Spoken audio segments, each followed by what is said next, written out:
Salut à tous, c'est Miguel de KO TV et aujourd'hui on se retrouve pour une vidéo un peu particulière. Alors j'en parle assez régulièrement, mais vous savez, pour moi l'esprit de cette chaîne YouTube c'est la volonté de transmettre une culture escalade. Alors ça passe par le sport en soi évidemment, mais la culture d'un sport c'est bien plus que sa pratique, et quand on regarde un sport plus développé ou simplement plus âgé que l'escalade, on tombe sur un écosystème entier, que ce soit émission, culture, collection, mais aussi littérature. Et dans cette dernière catégorie, eh bien en escalade on est plutôt bien loti. D'abord en récit d'aventure, l'alpinisme et les frisons roches des maisons ou autres bonati ont légué à l'escalade un héritage riche. À l'époque, écrire un livre d'alpinisme, c'était rapporter les secrets d'une ascension. Et même si aujourd'hui notre médium de prédilection pour raconter le sport a évolué vers la vidéo, on trouve encore des dignes héritiers de ce style. Un style qui a évolué avec la technologie, mais également avec notre pratique. En 40 ans et avec l'apparition de complexes accessibles, sécurisés et ludiques, l'escalade s'est démocratisée. Chacun est devenu acteur de ses propres sommets et on cherche moins à entendre les récits de grimpeurs que de créer le sien.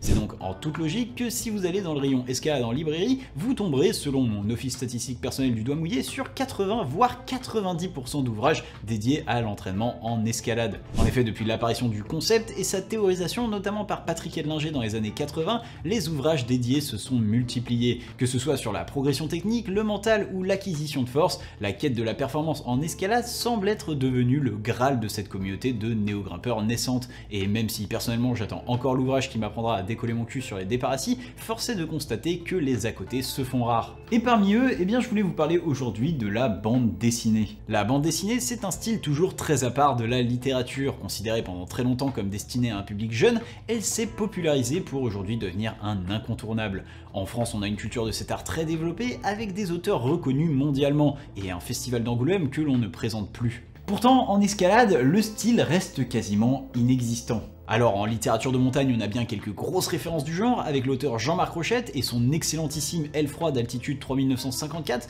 ou encore Le Sommet des Dieux, un manga en 5 tomes mondialement connu du japonais Jiro Taniguchi. Oui, je sais, Le Sommet des Dieux c'est un manga, mais je me voyais mal ne pas vous en parler, du coup je triche un peu. Par contre, si on parle seulement d'escalade pure en bande dessinée, eh bien c'est simple, je n'en connais que deux. D'abord Soai de Romain Desgranges, illustré par la dessinatrice Flore Baudelin, paru en 2018, et qui, à ma connaissance, est la première à avoir exploré ce style. La BD est dans une optique autobiographique et retrace la carrière de Romain Desgranges ainsi que ses projets de blog en highball sur le site de Joshua Tree aux États-Unis. La deuxième à laquelle je pense, c'est Il était une fois l'escalade de David Chambre et Catherine Destivelle, paru il y a 2 ans seulement, en 2023. Une bande dessinée qui retrace l'histoire de l'escalade en tant que sport et notamment son envol dans les années 80. Une bande dessinée à but historique donc, et qui, avec Soai, reste depuis 2 ans les 2 seuls représentants de la scène verticale dans ce style. Enfin ça, c'est à peine vrai. En faisant quelques recherches, je suis tombé sur d'autres ouvrages similaires, et notamment deux, avec Comment résoudre un problème de la grimpeuse américano-japonaise Ashima Shiraishi, illustré par Yao Xiao, et Yanya and the Magic Flower de Primoz Suhodolkan et illustré par Matej de Secho. Alors malheureusement ces deux-là je vais pas pouvoir vous en parler en détail puisque je ne les ai pas lus, contrairement aux autres ouvrages dont j'ai parlé précédemment. Par contre, après quelques recherches, j'ai l'impression qu'il s'agit un peu de contes pour enfants qui retracent la carrière des deux grimpeuses, avec notamment pour Ashima Shiraishi plutôt un genre de roman graphique, et pour Yanya malheureusement la BD n'a même pas été traduite en français pour l'instant. Mais ça c'était jusqu'à aujourd'hui, car en ce mois de juillet, j'ai justement été invité dans les locaux de Bambou Édition, une société d'édition de bande dessinée qui vient de sortir son dernier né, Les Grimpeurs, par le scénariste David Volpi et le dessinateur Jack Dolmont. Je suis un grimpeur du dimanche, ça fait un peu plus de 5 ans que je grimpe maintenant. Je suis pas le plus expérimenté non plus, mais non, je grimpe et j'adore ça. On devient vite accro quand on essaye. Ce qui m'a vraiment donné le déclic de cette BD, c'est en m'observant moi-même. Je m'énervais assez vite au bloc. Comme un gamin de 3 ans, en fait, j'étais vite frustré au début. Parce qu'au début, on n'y arrive pas. On voit justement des enfants de 10 ans qui font une voie que toi, tu galères à faire. Et ils sont là à faire le bloc en 3 secondes et c'est hyper frustrant. Donc voilà, j'ai commencé à imaginer des gags en me disant qu'en fait, je suis ridicule, mais ça peut être rigolo. Et oui, l'humour, l'un des principaux vecteurs de la culture d'un sport. En escalade comme ailleurs, une communauté est fortement liée par les interactions amusantes de son sport, que ce soit de la blague de beauf qui dit « prends-moi sec » avec un sourire à rendre jaloux votre tonton pas très correct, à la plaisanterie plus subtile sur l'appréhension soi-disant bac d'une mauvaise prise, le sémorpho utilisé à outrance, ce pote qui n'a jamais de magnésie, ce gamin qui flash votre projet, ou encore la jambe qui tremble à 10 cm au-dessus de la dégaine. Bref, tant de situations cocasses dans lesquelles seuls les grimpeurs pourront se comprendre comprendre et s'amuser. Un style finalement encore assez peu exploré en littérature escalade, même au-delà de la bande dessinée, et qui aujourd'hui trouve bien mieux sa place sur les réseaux sociaux avec de nombreuses pages de mèmes ou de dessins humoristiques. Et d'ailleurs, ces petits dessins, eh bien ce sont les descendants directs du style dont on va parler aujourd'hui, le une planche, un gag. Alors, il y a eu des moments un peu compliqués dans le sens où c'est ma première bande dessinée d'humour. Moi j'ai déjà fait une BD il y a une dizaine d'années de ça, mais c'était une BD jeunesse de science-fiction sur 48 pages, mais c'était une histoire complète. Alors que là on est sur une planche, un gag, donc une page, un gag, avec un début, une fin, une chute. Donc ça a été un peu compliqué de se lancer là-dedans parce qu'il faut être percutant tout de suite, il faut que le gag soit compris de tous, donc il faut aller à l'essentiel et en même temps garder ce côté humoristique. Donc ça a été un peu le challenge, on va dire. Et ce qui est compliqué, c'est qu'il ne faut pas que le lecteur il trouve la chute tout de suite. Donc il y a des chutes qui sont évidentes et justement je veux pas de ça. Enfin, il faut vraiment, l'éditeur non plus d'ailleurs, il fallait vraiment une fin qu'on puisse pas imaginer.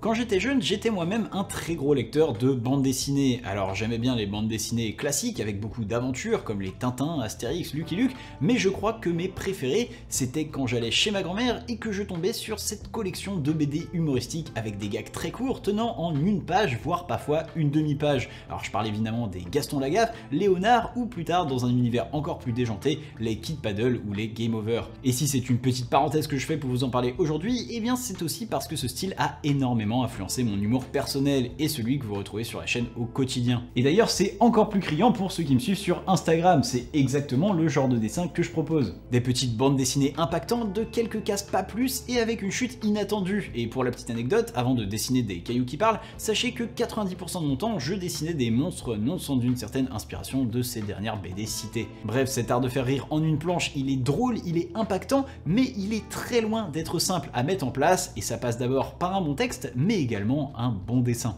Alors, Jack, je ne connaissais pas du tout.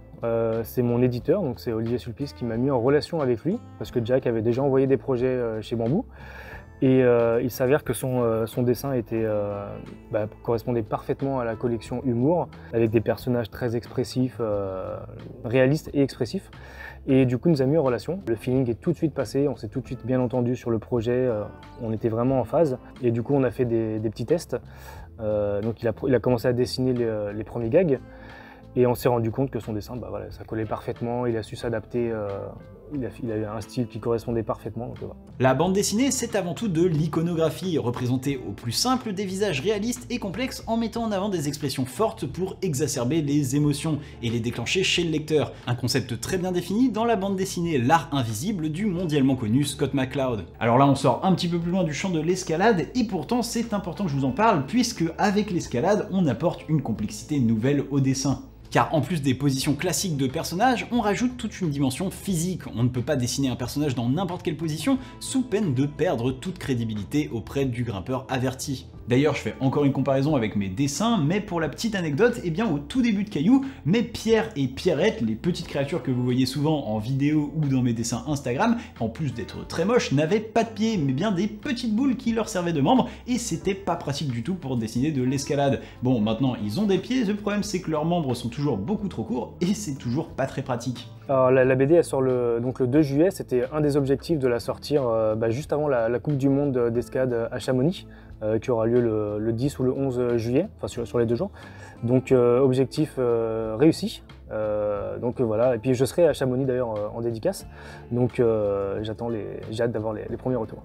En bref, cette sortie de la BD Les Grimpeurs, c'est déjà la sortie d'un ouvrage sympa en soi. D'ailleurs, si ça vous intéresse de l'ajouter à votre collègue, je vous mets le lien vers le site de Bambou en description. Mais cette sortie, c'est surtout celle d'un nouveau genre littéraire dans le monde de l'escalade. Et ça ne fait sûrement que commencer. Dans cette vidéo, j'ai éludé pas mal d'autres œuvres rencontrées pendant mes recherches, souvent parce que très niche, assez éloignées de la bande dessinée classique, ou encore trop peu connues pour mériter une traduction. Pourtant, tout ça, ça montre une chose, le potentiel littéraire de l'escalade est infini. Pouvoir à la fois écrire un sport pour faire rêver, le raconter, l'apprendre aux autres, faire rire ou faire grandir en s'amusant, c'est une sacrée richesse et je pense que c'est par des moyens comme ça qu'on transmet la passion pour une pratique. D'ailleurs, à titre personnel, eh bien c'est justement ce que j'essaye de faire sur cette chaîne et sur sur le compte Instagram, donc j'espère que ça vous plaît. Si c'est le cas, n'hésitez pas à nous soutenir, d'abord en laissant un petit j'aime à cette vidéo et en n'hésitant pas à me dire en commentaire si vous avez aimé ce nouveau format, si vous aimeriez voir d'autres sujets en lien avec l'escalade traités, je pense qu'il y en a beaucoup et qu'on peut relier beaucoup de choses.